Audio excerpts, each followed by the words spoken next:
Days ಆದಮೇಲೆ ನನಗೆ ಸಿಕ್ಕಾಪಟ್ಟೆ ಹೊಟ್ಟೆ ನೋವು ಶುರು ಆಯಿತು.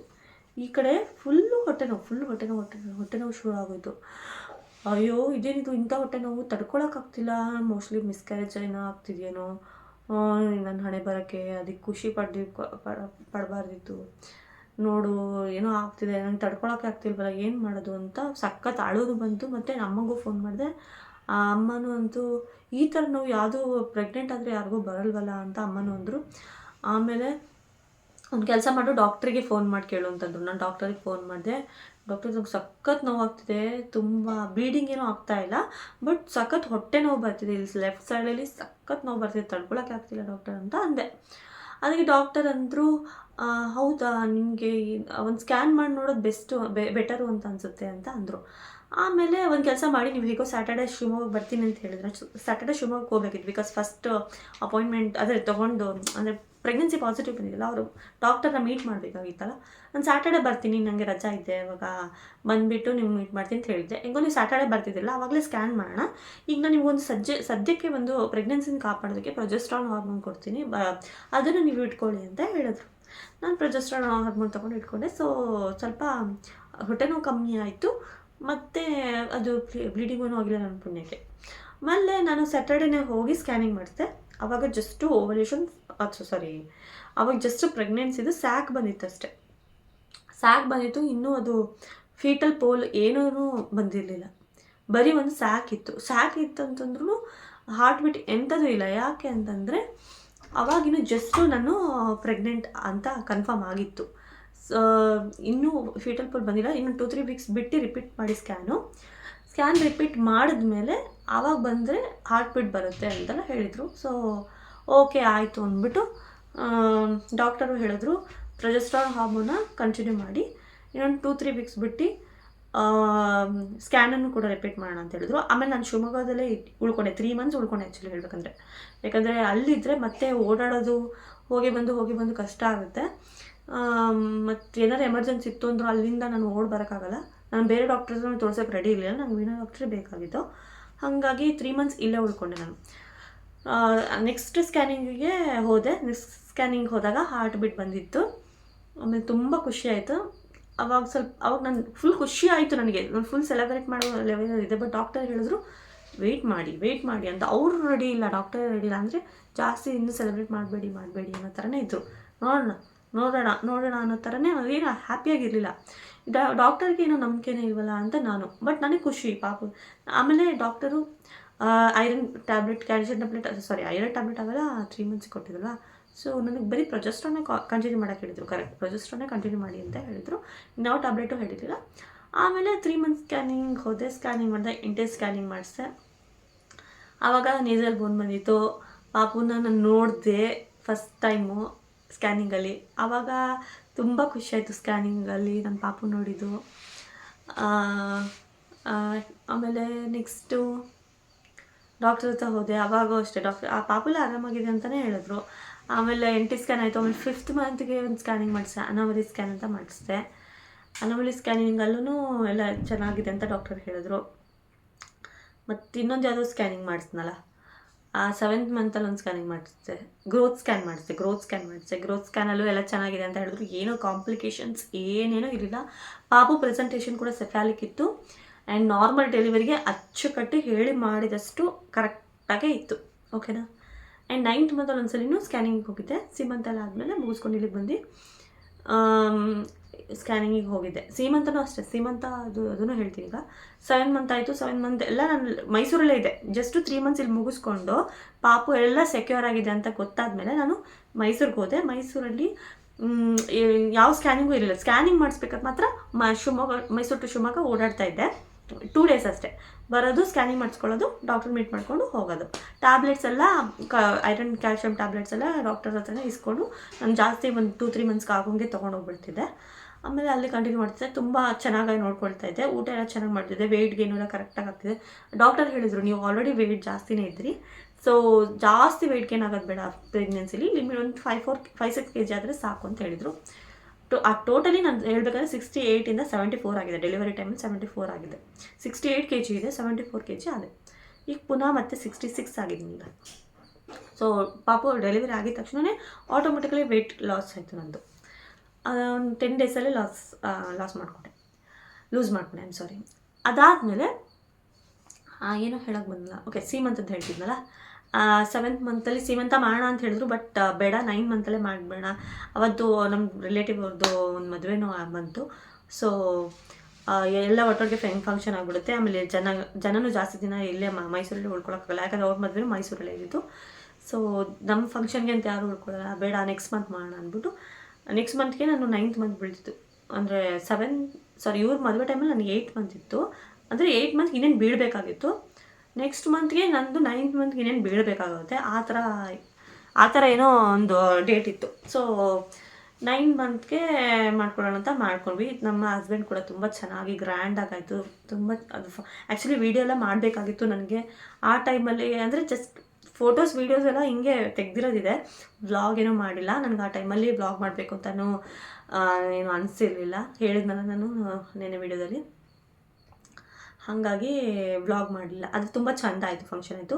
ನೆಕ್ಸ್ಟ್ ಫಂಕ್ಷನ್ ಆಯಿತು, ಶಿವಮೊಗ್ಗಕ್ಕೆ ಬಂದ್ವಿ. 9 ತಿಂಗಳು ಎಲ್ಲ ಕರ್ಕೊಂಡು ಬಂದರು ನನಗೆ.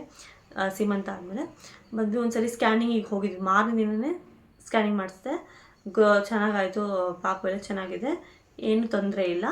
ನಾನು ಡ್ಯೂ ಡೇಟ್ ಇದ್ದಿದ್ದು ಯಾವಾಗ ಅಂತಂದರೆ July 18th ಕೊಟ್ಟಿದ್ದು. July 15th ಫಸ್ಟು ಕೊಟ್ಟಿದ್ದು, July 18th ಅಂತ ಮತ್ತೆ ಆಮೇಲೆ ಕೊಟ್ಟರು. ಡಾಕ್ಟ್ರ್ ಅಂತೂ July 15 ಅಂತಲೇ ಕನ್ಸಿಡರ್ ಮಾಡೋಂಥದ್ದು. ಸೊ 15th July ಡೇಟ್ ಕೊಟ್ಟರು.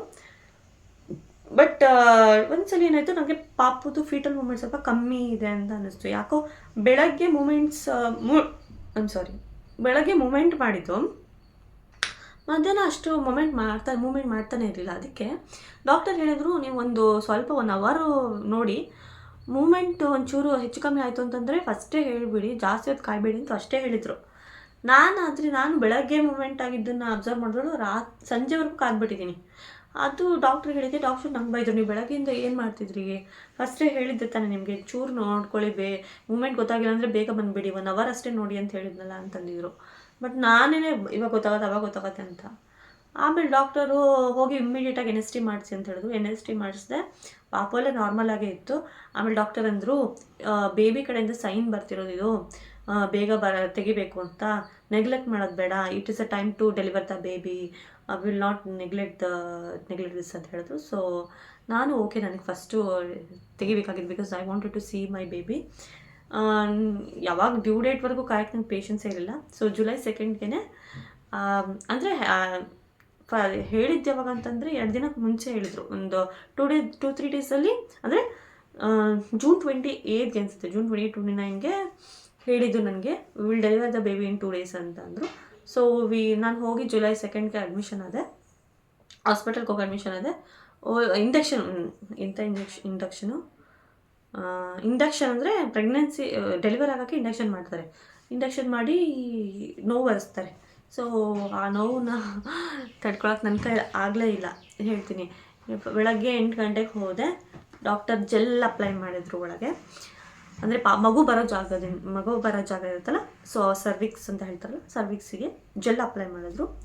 ಅಪ್ಲೈ ಮಾಡಿ ಫಸ್ಟು ಅದ್ರ ಹಿಂದಿನ ದಿನ ನನಗೆ ಸ್ವೀಪ್ ಮಾಡಿದರು. ಅವಾಗ ಅಂದರೆ ಒಂದು ಸ್ವಲ್ಪ ಅಲ್ಲಿ ಡಿಸ್ಚಾರ್ಜ್ ಮಾಡ್ತಾರೆ ಮೆಂಬ್ರೆನ್ನ. ಆವಾಗ ಒಂಚೂರು ಮ್ಯೂಕಸ್ ಪ್ಲಗ್ ಅಂತ ಇರುತ್ತೆ, ಅದೆಲ್ಲ ಪಾಸ್ ಔಟ್ ಆಗುತ್ತೆ. ಆವಾಗಲೇ ನನಗೊಂಚೂರು ಡೆಲಿವರಿ ಪೇನ್ ಬಂದಂಗೆ ಆಗಿತ್ತು. ಆದರೆ ಮಾರನೇ ದಿನ ಏನು ಜೆಲ್ಲೆಲ್ಲ ಹಚ್ಚಿದ್ರಲ್ಲ, ಅದು ಇನ್ನೂ ಜಾಸ್ತಿ ಆಗೋಯ್ತು, ನೋವು ತಡೆಯೋಕ್ಕಾಗಿಲ್ಲ. ಮತ್ತು ಹೇಗೆ ಅಂತಂದರೆ ಇಡೀ ಪ್ರಪಂಚ ಭೂಕಂಪ ಆಗೋ ಥರ ನೋವು ಬಂದ್ಬಿಡ್ತು. ನಾನು ತಡೆಯೋಕ್ಕಾಗಲ್ಲ, ನನಗೆ ಎಪಿಡ್ಯೂರಲ್ ಕೊಡಿ ಅಂತ ನಾನು ಫೋನ್. ನಮ್ಮ ಡಾಕ್ಟರ್ ನನಗೆ ಜೆಲ್ ಹಚ್ಬಿಟ್ಟು, ಅವ್ರು ಆ್ಯಕ್ಚುಲಿ ಪ್ರೊಫೆಸರು, ಒಂದು ಮೆಡಿಕಲ್ ಕಾಲೇಜಿನ ಪ್ರೊಫೆಸರು. ಸೊ ಅವರು ಅಲ್ಲಿಗೆ ಹೋಗ್ಬಿಟ್ರು ಅನಿಸುತ್ತೆ, ಅಥವಾ ಅವ್ರು ಹೇಳಿದ್ರು ಕರೆಕ್ಟ್, OTಗೆ ಹೋಗಿದ್ದೀನಿ, ಇನ್ನೊಂದು OT ಇದೆ ನನಗೆ, ಅಲ್ಲಿಗೆ ಹೋಗ್ತೀನಿ ಅಂತ ಹೇಳಿ ಹೋದರು. ನನಗಿಲ್ಲಿ ಡಾಕ್ಟ್ರು ಇಲ್ಲ, ನರ್ಸ್ಗಳೆಲ್ಲ ಬಂದು ಏನಾಗಲ್ಲ, ಇದು ಇಷ್ಟೇ ನೋವಾ, ಇದಕ್ಕಿಂತ ಜಾಸ್ತಿ ನೋವಾಗುತ್ತೆ ಅಂತೆಲ್ಲ ಹೇಳ್ಬಿಟ್ಟು ಹೋಗ್ತಿದ್ದಾರೆ. ನನಗೆ ಈ ನೋವೇ ತಡೆಯೋಕ್ಕಾಗ್ತಿಲ್ಲ, ಇವ್ರು ಬೇರೆ ಹೆದರಿಸ್ತಾ ಇದ್ದಾರೆ. ನನಗೆ ಬೇಡ ನನಗೆ ಎಪಿಡ್ಯೂರಲ್ ಕೊಡಿ ನಾನು ಡಾಕ್ಟರ್ಗೆ ಫೋನ್ ಮಾಡಿ, ಡಾಕ್ಟರ್ ನನಗೆ ಎಪಿಡ್ಯೂರಲ್ ಕೊಡಿ ಅಂತ ಫೋನ್ ಮಾಡಿದೆ. ಈಗಲೇ ತೊಗೊಂಬಿಟ್ರೆ ವೇಸ್ಟ್ ಆಗುತ್ತೆ, ಇನ್ನೇನು ಡೆಲಿವರಿಗೆ ಇನ್ನೇನು ಲಾಸ್ಟ್ ಸ್ಟೇಜ್ ಇತ್ತು ಅಂತ ಅಂದಾಗ ತೊಗೋಬೇಕು, ಇವಾಗಲೇ ತೊಗೋಬಾರ್ದು ಅಂತ ಹೇಳಿದ್ರು. ನನ್ನ ಕೈಲಿ ಆಗ್ತಾಯಿಲ್ಲ, ನನಗೆ C-ಸೆಕ್ಷನ್ನೇ ಮಾಡಿಬಿಡಿ ಅಂತ ಹೇಳಿದೆ. ಹಾಗೆಲ್ಲ ಸಿ ಸೆಕ್ಷನ್ ಮಾಡೋಕ್ಕಾಗಲ್ಲ ಸಹನ ಅಂತ ಹೇಳಿದ್ರು. ಡಾಕ್ಟರ್ ಪ್ಲೀಸ್ ನಾನು ಇನ್ನು ಸ್ವಲ್ಪ ಹೊತ್ತಿಗೆ ಇನ್ನು 2-3 ಅವರ್ಸಲ್ಲಿ ವೆಯ್ಟ್ ಮಾಡಿ ಅಂದರು. ನಾನು 2-3 ಅವರ್ಸಲ್ಲಿ ಬದುಕಿರಲ್ಲ ಡಾಕ್ಟರ್ ಅಂತಂದೆ. ಅವ್ರು ಆಮೇಲೆ ನಗಾಡ್ತಿದ್ರು. ಆಮೇಲೆ ಅವರು ಬೇಗ ನನಗೋಸ್ಕರನೇ ಬೇಗ ಬಂದು ಏನು ಸಹನ ಹಿಂಗೆ ಮಾಡಿಬಿಟ್ರಿ ಅಂತ ಕೇಳಿದ್ರು. ಡಾಕ್ಟರ್ ನನ್ನ ಕೈಲಂತೂ ತಡ್ಕೊಳಕ್ಕಾಗಲ್ಲ ಡಾಕ್ಟರ್, ನನಗೆ ಪ್ಲೀಸ್ ಸಿ ಸೆಕ್ಷನ್ ಮಾಡಿ ಅಂತ. ಓಕೆ, ಅನೆಸ್ಥೆಸಿಸ್ಟ್ ಬಂದಿದ್ದಾರೆ.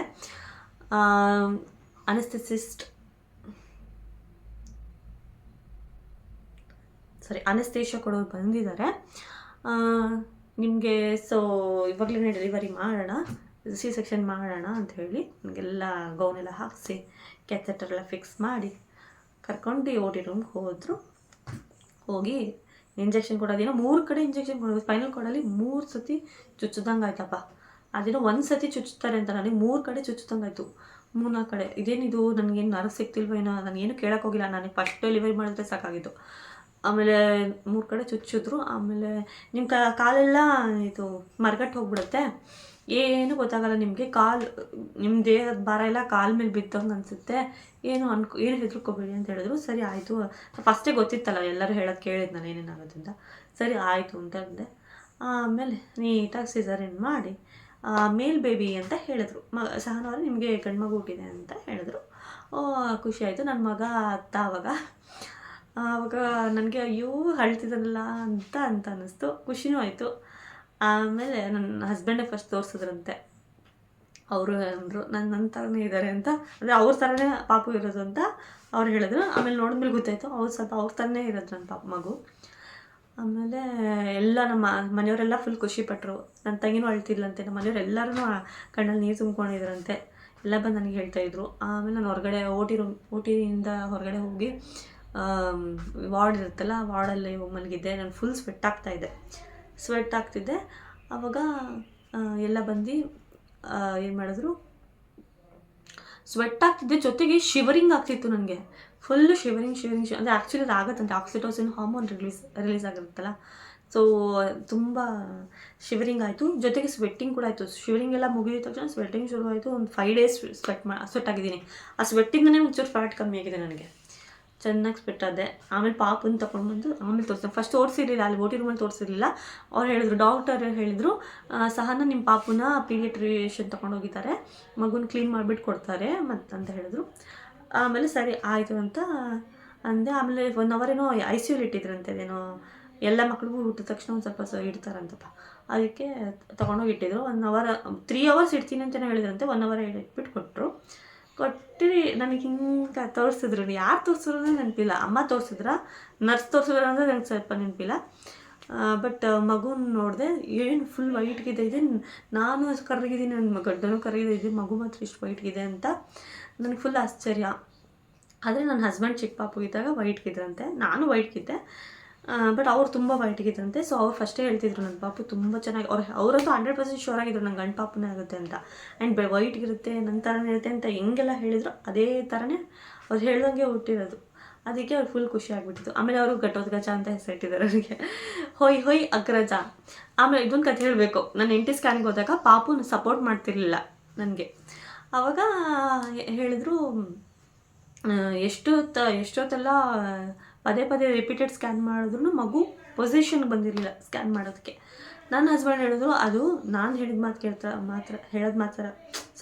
ಮಾತು ಮಾತ್ರ ಕೇಳೋದು, ನೀನು ಹೋಗಿ ಹೊಯ್ ಅಗ್ರಜ ಅನ್ನು, ಆವಾಗ ಅದು ತಿರುಗುತ್ತೆ ಅಂತ ಹೇಳಿದ್ರು. ನಾನು ಮನಸ್ಸಲ್ಲಿ ಹೋಗಿದ ತಕ್ಷಣ ಎಲ್ಲ ಟೆಕ್ನಿಕ್ಕು ಆಯಿತು, ಈಗ ಇದೊಂದು ಟೆಕ್ನಿಕ್ ಮಾಡಬೇಡ, ನೋಡೋಣ ತಿರುಗುತ್ತಾ ಅಂತ. ನಾನು ಹೊಯ್ ಅಗ್ರಜ ತಿರುಗು ಅಂತಂದೆ. ನೋಡಿದ್ರೆ ಟಕ್ಕಂತ ತಿರುಗೇ ಬಿಟ್ಟೈತೆ ಪೊಸಿಷನು. ಅವಾಗಿಂದ ಅದನ್ನೇ ಇಟ್ಕೊಂಡಿರೋ ನನ್ನ ಹಸ್ಬೆಂಡು. ನಾನು ಭೀಮಾ, ನನ್ನ ಮಗ ಘಟೋದ್ಗಜ, ನಾನು ಹಿಡಂಬಿ ಅಂತ ಅದನ್ನೇ ಹೇಳ್ತಿರ್ತಾರೆ ಯಾವಾಗಲೂ. ಅವನು ಕಾಡಲ್ಲಿರೋದು, ಕಾಡಿನ ವಾತಾವರಣದಲ್ಲಿ ಬೆಳೆದಿದ್ದಾನೆ ಅಂತಲೇ ಹೇಳ್ತಿರ್ತಾರೆ. ಹೀಗೆ ಪಾಪು ಡೆಲಿವರಿ ಆಯಿತು. ಮತ್ತು 5 ದಿನ ಆ್ಯಕ್ಚುಲಿ ನಾನು ಡೆಲಿವರಿ ಆಗಿ ಒಂದು 6 ಅವರ್ಸ್ಗೆ ನನಗೆ ಎಬ್ಸೇ ಬಿಟ್ರು. ಏನು ಎದ್ದು ಕೆಳಗಡೆ ವಾರ್ಡಿಗೆ ಹೋಗಿ ಅಂತ. ಜಸ್ಟು ಸಿಸರಿಂಗ್ ಮಾಡಿಸ್ಕೊಂಡು ಅಂಥ ದೊಡ್ಡ ಆಪ್ರೇಷನ್ ಮಾಡಿಸ್ಕೊಂಡಿದ್ದೀನಿ. ಎದ್ದೇಳಿ ಅಂತ 6 ಅವರ್ಸು. 1:30ಗೆ 1:29ಗೆ ನನ್ನ ಪಾಪು ಉದ್ದ. ಅದು ಪ್ರೊಸೀಜರಲ್ ಆಗಿ 2 o'clock ಆಗಿತ್ತು, 2:30 ಆಗಿತ್ತು ಅನ್ಸುತ್ತೆ ಹೊರಗಡೆ ಬರೋಷ್ಟೊತ್ತಿಗೆ.